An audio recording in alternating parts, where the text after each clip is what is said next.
Most AI agents look great in a demo and then start doing weird, expensive, or completely broken things once they run at scale. The hard part is figuring out why. So in this video, I'm going to run Halo against a real demo agent and use its traces to find concrete problems in the code base, understand what's causing that, and generate recommendations that we can actually implement. We'll be using the hosted version of Halo on inference.net, but Halo is fully open source and free, and you can set it up yourself with the desktop app, and I have another video walking through that if you're interested. I'm not going to spend too much time on the theory behind Halo here. We have documentation, other videos, and the GitHub README that go more in depth. This video is focused on the actual workflow and using Halo on a real code base. Let's get into it. So we are going to be using this deep search agent that we built called Search Agent Demo TS. And this is a pretty simple deep search agent that uses the OpenAI Agents SDK and Tavily for doing the web searches. And I'm going to be using the TypeScript version, but we also have a Python version if you're more comfortable with that. And that is this repo right here. All the links will be provided in the written guide that goes along with this video. The code itself is pretty simple. It uses Bun as the runtime and TypeScript as the language. The main things that you might be interested in looking at are the tracing. This is the inference tracing SDK, and this is what is responsible for sending traces to the inference.net platform. This repo comes pre-integrated with that, but if you have your own agent that you want to add this to, we have an agent skill and a CLI tool that is in our documentation that will run on your code base, analyze what needs to happen, and then set this up for you. The agents.ts is the main agent loop using the OpenAI Agents SDK, so you can come in and check this out. We have a couple other files like the tools. You can read through this if you would like. We don't have a UI. It only uses the CLI to send traces to the platform. This is all the code required for the deep search agent to take in queries, search the internet, reason about them, and give a response back to the user. So if you would like to test this out on your own computer, all you need to do is clone the repo using HTTPS or SSH. And then once that is downloaded, you just need to install the dependencies using bun install. We also have a .env.example, so you just need to copy that to a .env and then fill in the API keys. You actually don't need the Tavily API key if you don't want. We provide a mock search response. So whatever query you ask, it will just return mock data. And that just makes it easier if you don't want to go to Tavily and sign up and pay them for these queries. If you just want to test this out quickly, the model ID, the default is just GPT 4.1 mini. You can change this to whatever you want.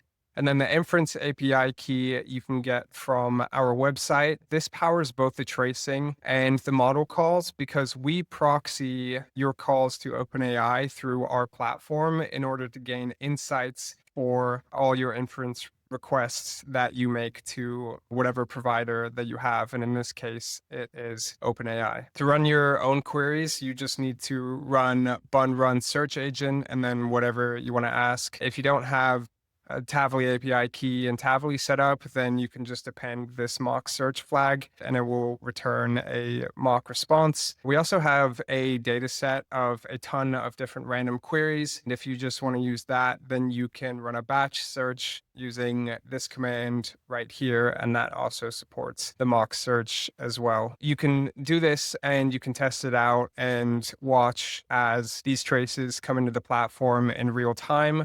But as a convenience, we've already run this like 1,000 times to get a ton of different trace data. So it's easier to actually run Halo on. And we've included that within the repo to get access to that and to upload that into the platform. If you want to skip running your own queries, then you just have to run this command, unzip JSON-L folder, and then you can upload those to the platform using our CLI tool.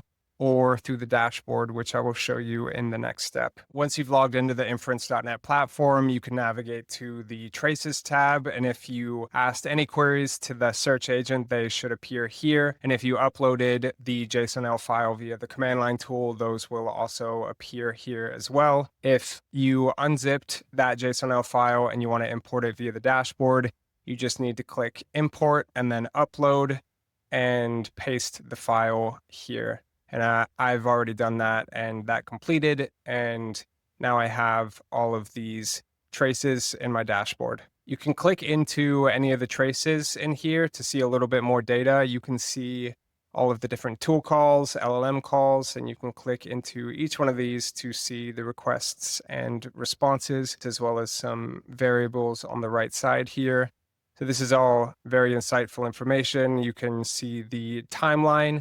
So for the entire agent trace, you can see which tools and calls were taking the most time compared to the rest. And then you can also see the thread, which is more of like a human conversation or agent-to-agent conversation of the back and forth that happened during the entire agent run.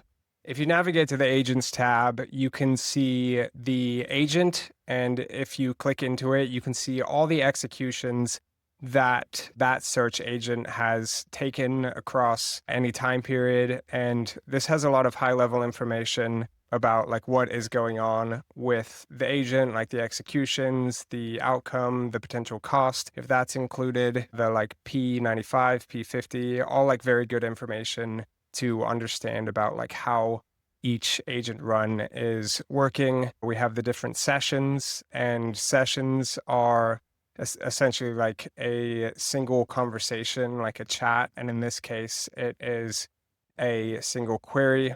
We have the traces, which is the same as the other view, but specific to this agent.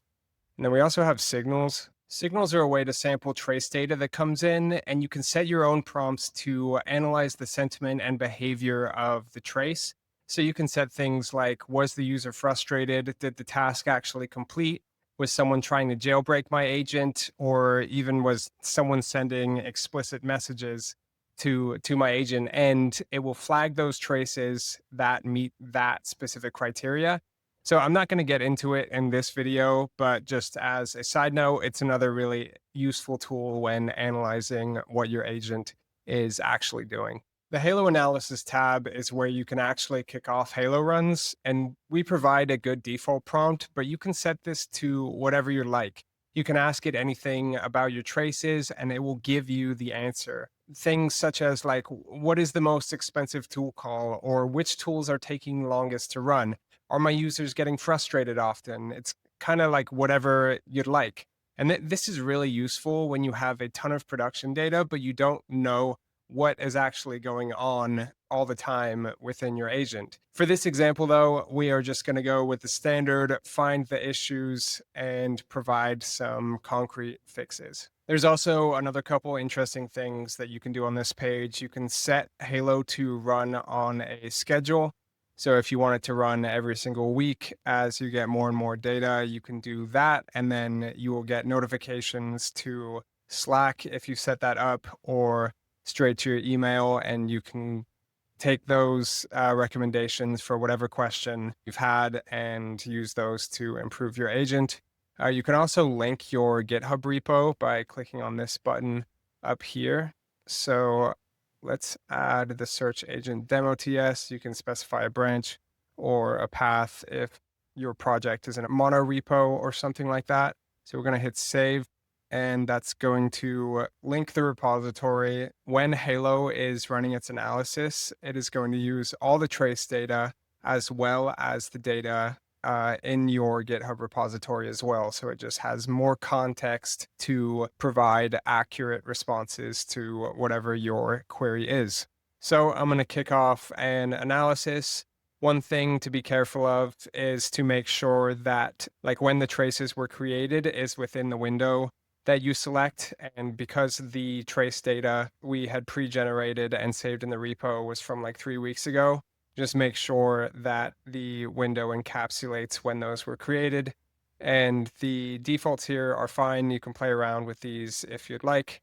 but I'm just going to go with that and hit run analysis, and that is going to kick off the Halo run, and we'll see what happens. So the Halo run finished, and we have a summary of all the traces that it ran on, as well as some top level information, and we can see some of the top recurring failures and anomalies within our search agent. If we scroll down here, we can see that max turns exceeded, and you can actually click on these traces and it will take you to the trace where that failure occurred. And in a production scenario, this could be very useful when you have thousands and thousands of traces and you're not sure where the issues are coming from, depending on the question that you asked Halo. You can also click on the GitHub links if you have your GitHub repo integrated with the inference.net platform, and it will take you to the exact line where it thinks that issue is occurring. So all very useful stuff when you're trying to optimize your agent. So there's a lot of information here. The top recommended fixes are to clamp web search.topic, add force finalization fallback, add search deduplication, make extraction bounded and semantic, fix wrapper span argument telemetry, separate mock search runs from production metrics, instrument token cost usage on LLM spans. And again, this is a demo agent and there wasn't much code, so these fixes aren't that substantial compared to a real production agent that has tens of thousands of traces and is an actual product and not just a demo. You can also ask as many follow-up questions as you'd like. So if you'd want Halo to clarify certain errors, or you're not completely satisfied with the recommendations that it suggests, you can just use this search box right here to continue refining the response until you get exactly what you want. You can also ask various different questions and run this as many times as you'd like until you get the results that you're actually looking for. So the next step is to copy this output, and then we're going to paste it into Claude Code, and it's going to run these recommendations on the project. That's going to kick off, and hopefully we get a new and improved agent harness for the search agent. All the fixes are in, verified end to end, and even for this small demo agent, it was able to find ways to improve the code. I copy and pasted the output from Halo, but you can also use our CLI tool or MCP to programmatically pull down the recommendation if you are doing this in an automated pipeline or something. In a production scenario, you would of course test this and then rerun your agent and examine the traces to make sure everything looked good.